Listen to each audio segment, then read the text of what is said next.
Major funding for KPBS Evening Edition has been made possible in part by Anderson Plumbing, Heating and Air, proud to support the mission of KPBS and privileged to serve San Diego clients. Anderson Plumbing, Heating and Air, helping homeowners maintain drain, heating, and cooling systems since 1978.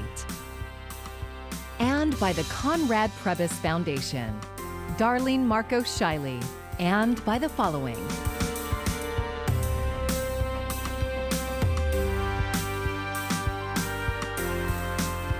And by viewers like you. Thank you.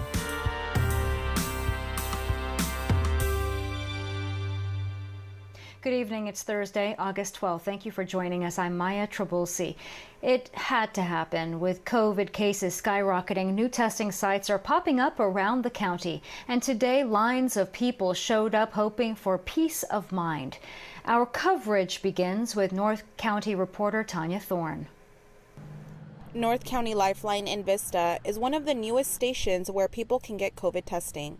Juanita Cortez, a Vista resident, was there today. She's hesitant to get vaccinated because of the vaccine's short history. But her brother has leukemia and is hospitalized at Scripps. And the hospital now requires visitors to provide a negative COVID test or proof of vaccination. So as a visitor for me, I haven't got vaccinated, so I'm here getting tested in order to be tested as negative, to be able to see him as a visitor at Scripps Greenview. She said she appreciates the hospitals taking precautions. I mean, it makes sense why they're being more strict because as for my brother, he has a really low immune system. So it makes sense why they're being strict too. So there's not where like, hey, that's not fair. You know, it's fair for the patients, you know, because there's some people that are actually really sick. What she doesn't like is the inconvenience of having to provide a negative test so often, every 3 days. For me, it's really upsetting because I'm not sure if it's like enforcing me to now get vaccinated or actually be getting tested frequently in order to go see him, because we do see him really often. The Vista site is one of 4 new stations opening throughout the county. County officials said the demand for testing significantly increased last month. Personnel working the Vista station said at one point today, the line of people waiting to get tested wrapped around the building. People can expect to get their test results in 1 to 2 days. Tanya Thorne, KPBS News. Cathedral Catholic High School students were supposed to return for classes on Monday, but that's changing thanks to COVID-19. As KPBS reporter Alexandra Rangel has more about what's to be expected for Cathedral and other Catholic schools. No one has become symptomatic yet. And we just don't want to start school off on the wrong foot. Out of what they call an abundance of caution, Cathedral Catholic's first day of school has been delayed for 1 week. A notice was sent to parents Wednesday stating that due to a COVID-19 related situation that has affected multiple stakeholders on campus, we have no other choice than to delay the start of school. Kevin Eckery, the spokesperson of the Diocese of San Diego, confirmed to KPBS that a staff member had tested positive following a staff orientation. That person has no symptoms, but they had contact with several others. On the advice of the county health department, the school determined 10 additional staff needed to isolate. And then in the course of isolating the 10 people, there simply wasn't enough of the right staff to open school on time. Eckery says their new start date is Monday, August 23rd. However, in-person orientation for new students will go on as planned this coming Tuesday. Eckery says he has full confidence that the school year will be a successful one. He tells us that last year they had fewer than 200 positive cases out of the 15,000 students attending Catholic schools in the diocese. But only 4 people managed to catch COVID at school. So all the work we were doing with social distancing, with hand washing, with masks and everything else really paid off. About 20 schools under the diocese are scheduled to start school Monday. Eckery says COVID measures will remain at the forefront. He also tells us they are following the state's new vaccine policy and encouraging all staff to get vaccinated. And I can't think of a more Christian or Catholic thing to do than to keep the needs of friends and family and vulnerable strangers in mind, as well as every individual's. Alexandra Rangel, KPBS News.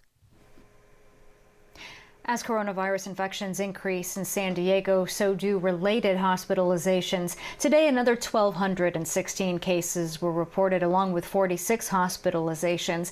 KPBS health reporter Matt Hoffman says health officials are hoping to see some relief soon. Last month was a completely different story, right?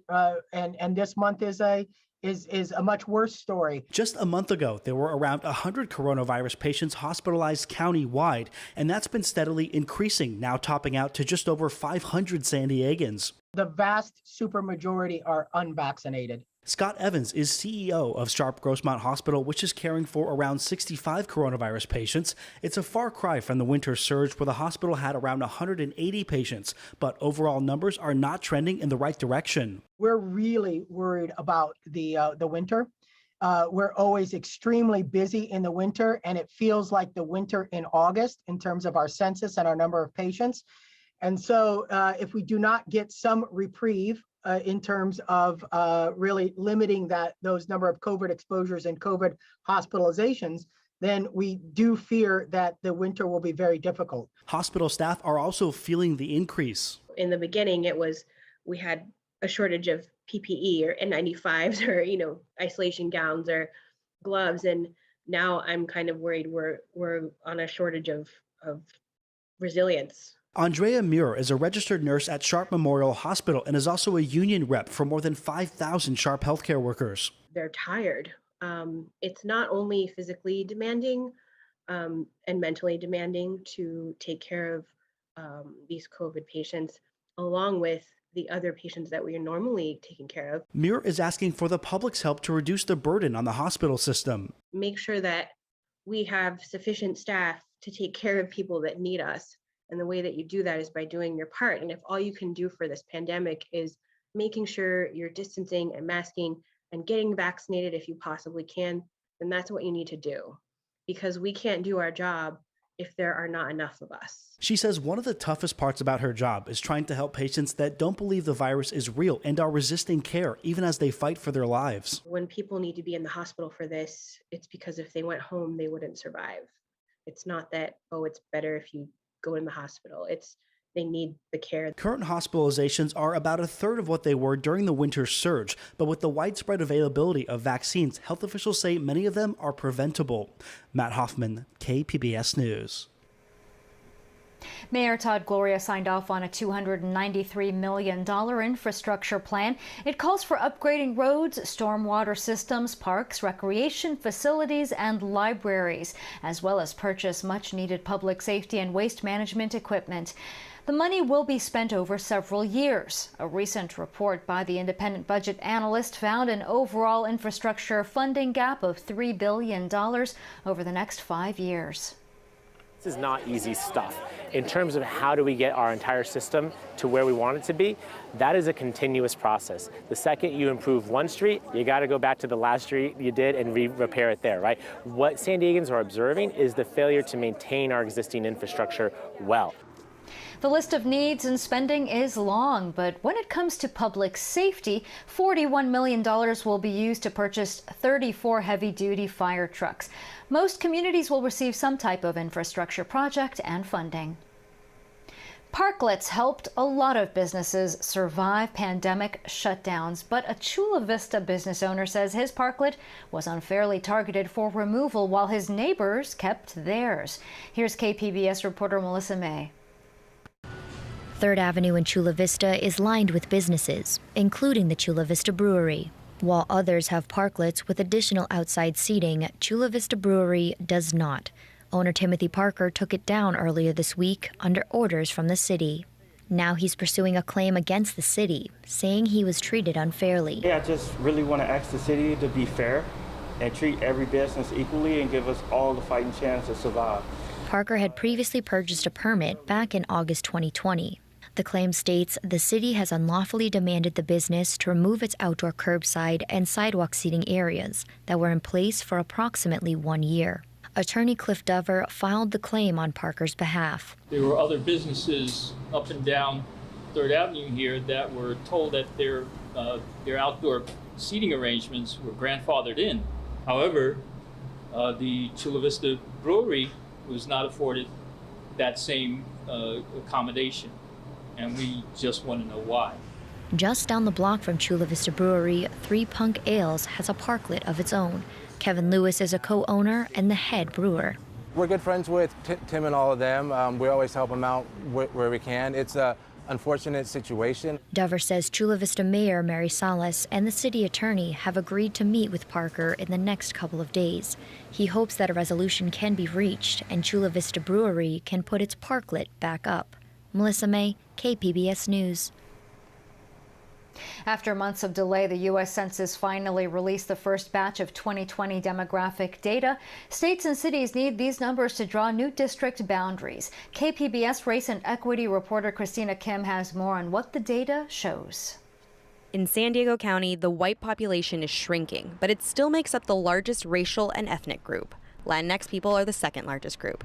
That's according to new demographic data from the U.S. Census. Overall, the state and the country are becoming increasingly diverse, with California ranking as the second most diverse state behind Hawaii. Across the country, the white population is shrinking and the multiracial population has almost quadrupled since the last census in 2010. But tracking these types of demographic changes is difficult because race and ethnicity were counted differently in 2020. Nicholas Jones is the director of race and ethnic research for the U.S. Census. He says it's not an apples-to-apples comparison. It is important to note that these comparisons between the 2020 census and 2010 census race data should be made with caution, taking into account the improvements we have made to the Hispanic origin and race questions, data processing, and the ways we code what people tell us. Researchers and community members also worry about the accuracy of the data. Nancy Maldonado is the president and CEO of the Chicano Federation here in San Diego. She says Latinos could be undercounted. One of the questions that we got a lot when we were doing outreach is, why do I have to check the white box? And that definitely threw people off. And I think some of the early results that we've seen come back from the census revealed that a lot of people actually didn't answer that question. Census officials have repeatedly said the data is accurate. The numbers will now be used by states, counties, and cities to draw new district boundaries for future elections. But the California Citizens Redistricting Commission isn't able to start drawing new maps quite yet. So says Encinitas resident Patricia Senay, one of the commissioners. We're waiting for the statewide database to kind of, prepare the current data that we received today. And that's the data that will be used not only by the state redistricting efforts, but by local and county redistricting efforts. Senay expects the commission to start drafting maps by October in preparation for California's 2022 election. In the meantime, they're holding public meetings to hear community voices, not just look at numbers. Christina Kim, KPBS News. 6 weeks in prison, 2 years probation. That is the sentence for a former San Diego television station owner caught up in Operation Varsity Blues. Officials say 57-year-old Elizabeth Kimmel paid $500,000 to get her 2 children into elite universities. In a plea deal, she admitted to conspiracy to commit mail and wire fraud. Kimmel is the 32nd parent to plead guilty in that nationwide college admission bribery scandal. I'm William Brangham. On the next news hour, Taliban takeover. A string of major Afghan cities fall into insurgent hands. Coming up at 7, right after Evening Edition on KPBS. The city of Coronado's public pool reopened today after being closed several weeks because of a lack of chlorine. The pool uses 1,000 gallons every 2 weeks. The city's been able to combine suppliers to get enough to reopen. County-wide municipal pools had to close because of the chlorine shortage as well. Things are looking better though, but whether pools will stay open for the rest of the summer is anyone's guess. You just never know. Things have been changing day to day, and of course there's always been supply chain issues, and that's been part of the problem with the suppliers as well. There's been a fire at one of their plants back in the summertime, and so we just play it day by day at this point. Though prices of chlorine have skyrocketed, Miller says their suppliers have not raised the costs they're charging for chlorine. We're not the only ones feeling the heat. Another round of record-breaking temperatures will hit the U.S., affecting more than 170 million Americans. And as Camila Bernal shows us, that means trouble. Nearly half of the U.S. population facing dangerous heat. It's brutal out here. It's tough. It's hot. 130 million people are under heat advisories, with nearly 58 million under excessive heat warnings. Many trying to find ways to escape temperatures that could be 15 to 25 degrees above normal. The water feels really good and stuff. It's 105. How could you not? Major cities like New York, Philadelphia, St. Louis, Kansas City, Seattle, and Portland included in the highest level alert. We're seeing a larger number of patients coming in that are dehydrated. People are still doing their normal outdoor activities, having picnics and barbecues, and people aren't drinking as much water as they normally would, and they're coming in fairly sick. And across the West Coast, and especially in the Pacific Northwest, dangerous conditions. Many in the region dealing with the heat without air conditioning. We're setting up for a cooling shelter for the city of Portland. This is the second major heat wave the Pacific Northwest has faced this summer. That last heat emergency was pretty egregious, but you know, we still are dealing with a lot of the same conditions now. It may not be 114, but it may be 105. Camila Bernal, KPBS News.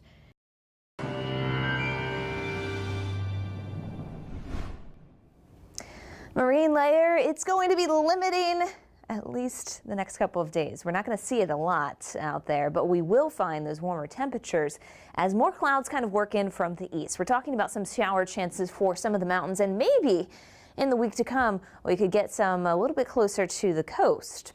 And just maybe. I know, kind of be refreshing to have a little bit of rain every now and then. Well, for tonight, we are looking fairly quiet out there. Not a whole lot happening. Maybe a shower or thunderstorm through some of the mountains, but I think it's pretty fleeting for some of that monsoonal moisture. 69 for the low in San Diego, 64 in Oceanside, and as you head towards Borrego Springs, closer to 80 degrees.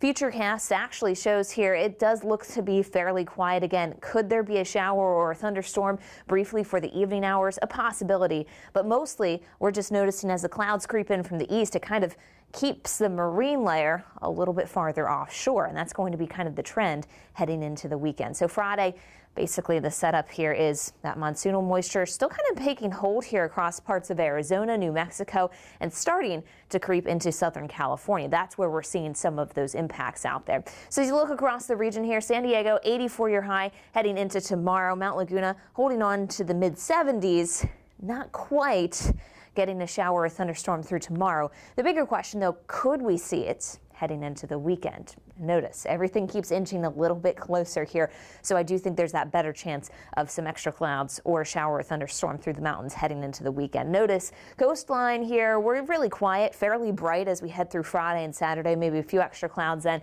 for Sunday. And we could see a thunderstorm by Tuesday. So that's what I'm talking about when I say that rain moving far enough to the west that we could see it towards the coast. Inland communities, you'll also get in on that action heading into Monday and Tuesday. There's that chance. Don't get too optimistic, but at least a chance for a stray shower or thunderstorm. And as we head into the mountain locations, notice here it does get a little bit more likely to see some of that wet weather, especially by Monday. For the desert locations, we could also see that chance for a shower or thunderstorm heading into the start of next week. For KPBS News, I'm AccuWeather meteorologist Melissa Constanzer.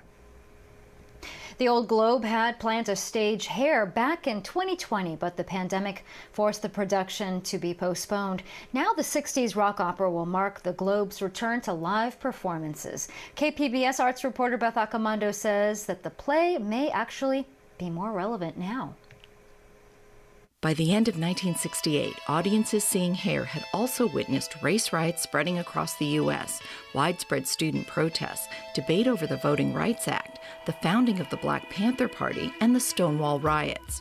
The rock musical Hair captures a sense of political and social upheaval that feels surprisingly familiar to audiences in 2021, says actor Andrew Pollock. This is going to sound so crazy, but I feel like this play is needed right now, just like it was needed back in the late 60s. This play tapped into the zeitgeist, the pulse of the late 60s, and completely captured the essence of how life needed to change, how the old needed to be subverted almost and change into the new. We needed to question the status quo. Pollock plays counterculture hippie icon Berger in the Old Globe's production of Hair.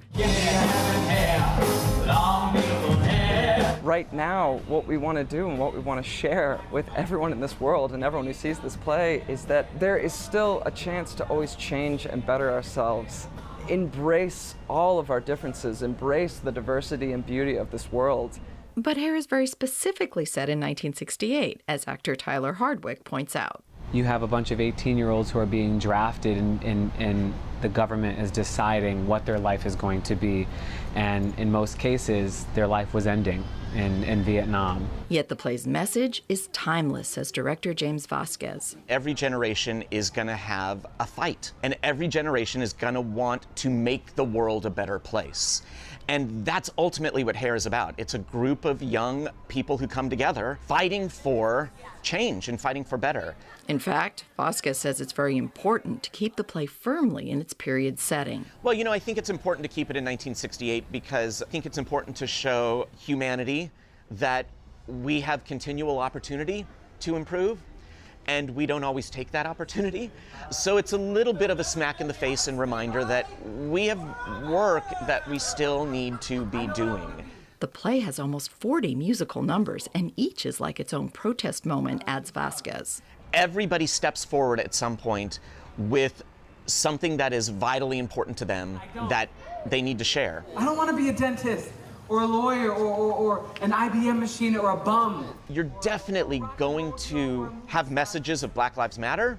There's a big push of BIPOC stories in our production, and gender issues and living your life authentically, which I think are wildly important issues in 2021 that fit into the story of Hare.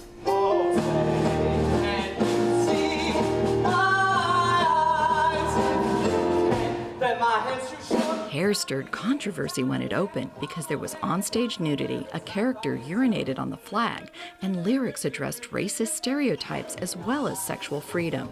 There are a couple challenging moments in the story, some that even sort of make the fur on the back of our, stand up a little bit. We've had some conversations about moments in the show that make us uncomfortable, that we, after discussion, find important to still present as part of the story.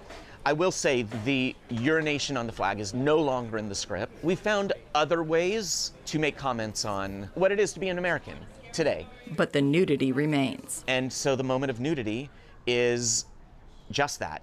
It is about freedom of expression and authenticity. One unexpected benefit of the play having been postponed is that it is now being performed on the outdoor stage. You put those trees in the background, and it just changes the world for you. So that guided us.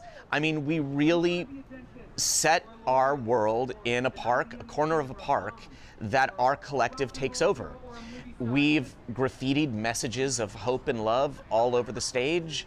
Messages that remind us of an opportunity for change that we had more than a half-century ago and that we now face again. Vasquez hopes the energy of youth that drives the play will inspire audiences to strive yet again for something better. Beth Accomando, KPBS News. We're continuing our summer music series this week with Boostive. The band from Ocean Beach has spent the last decade creating a unique blend of world music, R&B, and dub. Take a listen.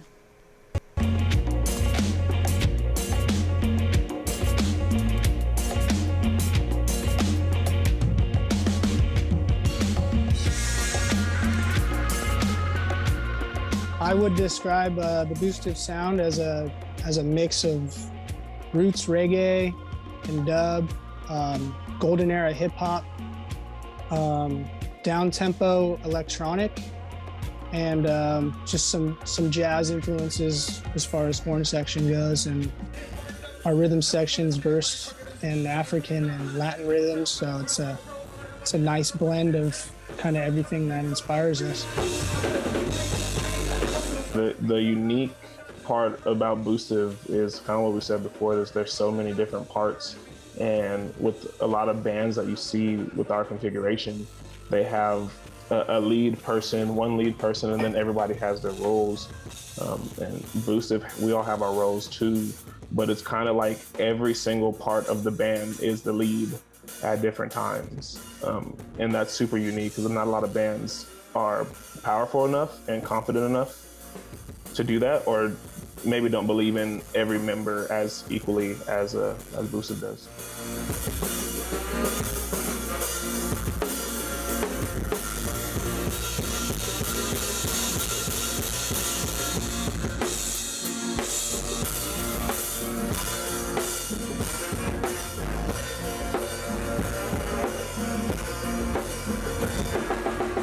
We have a sensibility about where the feel and the groove and the beat falls, or if we're jamming, making something up, we have kind of a sixth sense collective consciousness that kind of takes form where the song develops, and we kind of know where the next person is going to go at that specific time, which creates a unique experience, where once you start playing with other people outside of this, it's like you might try and go to that telepathic space, and it's like, well, you didn't you didn't read my mind, because we have so many years under our belt playing together.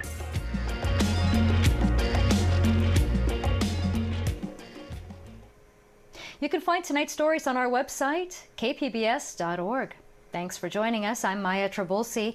Have a good evening.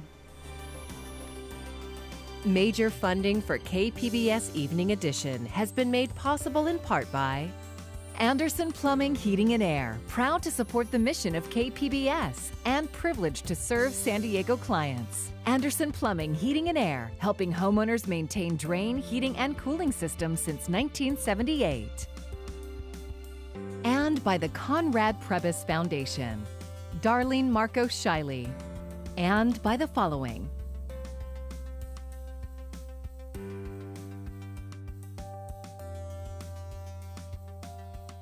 and by viewers like you. Thank you.